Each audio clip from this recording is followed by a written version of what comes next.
Okay guys, so in this video I'm going to solve example 3.1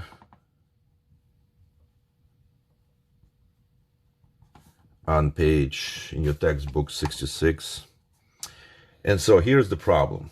I'm more actually interested in problem A than problem B, but I'm going to solve both of them. So you got a horizontal force of 100 newtons here, and it is pushing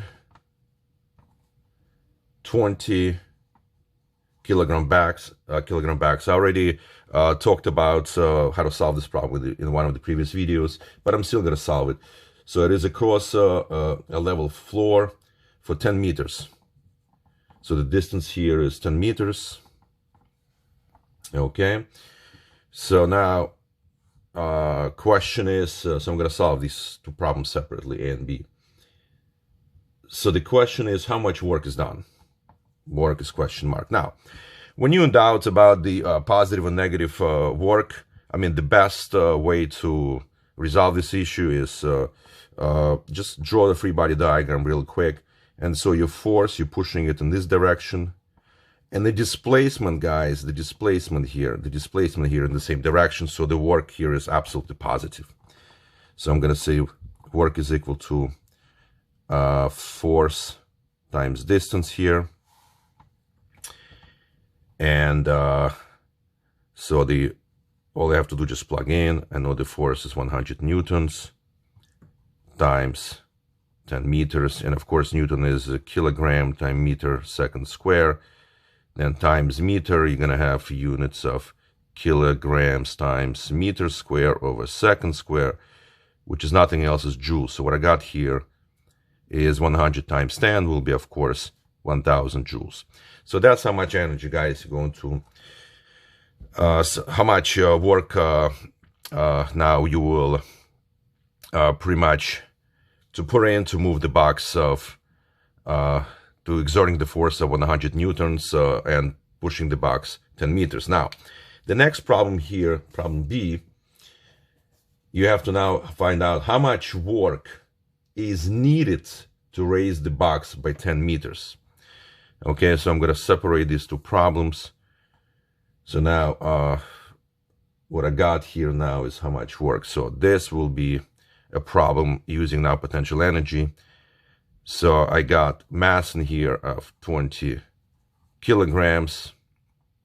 And I got height now here of 10 meters. The question is work question mark. And so the formula now will be used, of course, is M times G times H. And all I have to do, I have a little space in here. I want to separate the two problems here. All I have to do now is plug in. Now, the question is, does your work is positive or negative here? So again, what I'm going to do is I'm going to draw a little body diagram here, free body diagram. And look, I am displacing them. So this box. So I'm applying my force in here.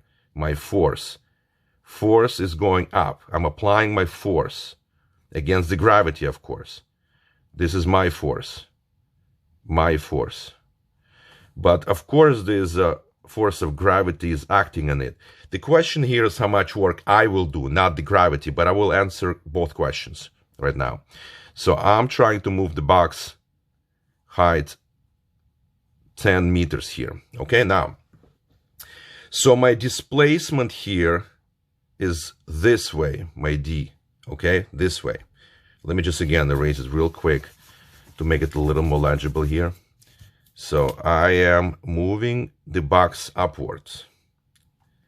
So I'm moving 10 meters. That's my displacement or height. Okay.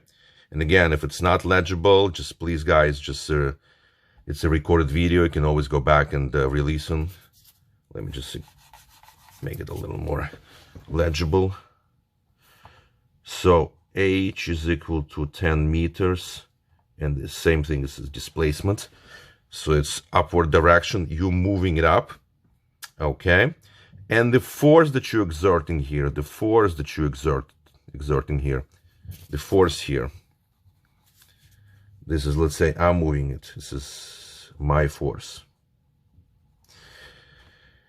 is also in the same direction. So the work that you're going to do on the box will be positive here. So once you plug the numbers in, mass is 20 kilograms times 9.80 meter per second squared, the G, times the H is 10 meters. Okay, so, and of course, I suspect they also messed up in here significant figures, because number 10 here is given only one significant figures. I'm going to make it 2 here just for the sake of the argument. And also 20 has only one significant figure. So let me do the problems here now. 20 times 9.8 times 10. And so I got here only 2 significant figures, let's say. So that will be, let me just round everything off. So it's going to be 2.0, 10 to the 1, 2, 3 to the 3. And this will be joules in here. Now, look, guys, again, if I'm doing the work on this box against the gravity, force of gravity, my force is in the same direction as the displacement. So therefore, the work is positive. Okay? So the box gained the energy. Now, what's if the question is, what is the work now as due to gravity? Now, how much work is done by the gravity? And there will be the same answer, but the answer will be negative 2.0 10 to the positive 3 joules.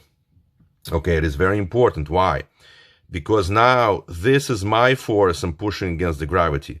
But the gravity here, F sub G, is in the opposite direction as the displacement. Okay? So that will be now work negative here. Again, if I do the work pushing the box upwards by 10 meters, that would be now positive work, because my work is in the same direction. My vector of force is in the same direction as my displacement vector here. So that will be work positive. Okay? So I am giving up my energy into this box to bring it up. But if you want to ask now the question, how much work was done by gravity against the box, then the gravity will have to be negative here, because the Fg is in the opposite direction of the displacement of this box.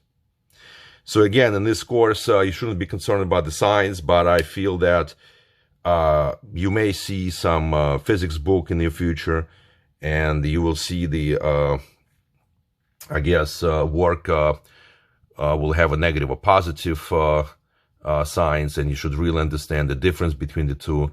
And that's why I'm spending some time in here. But again, in this course, it's most of the time you just look at the formula, and you'll be giving certain terms, and you'll be just plugging in the values for the terms and just solve for the unknown. But again, if you have more questions, guys, on positive, negative work, you can always either email me or just, we're going to solve these problems during our live online sessions.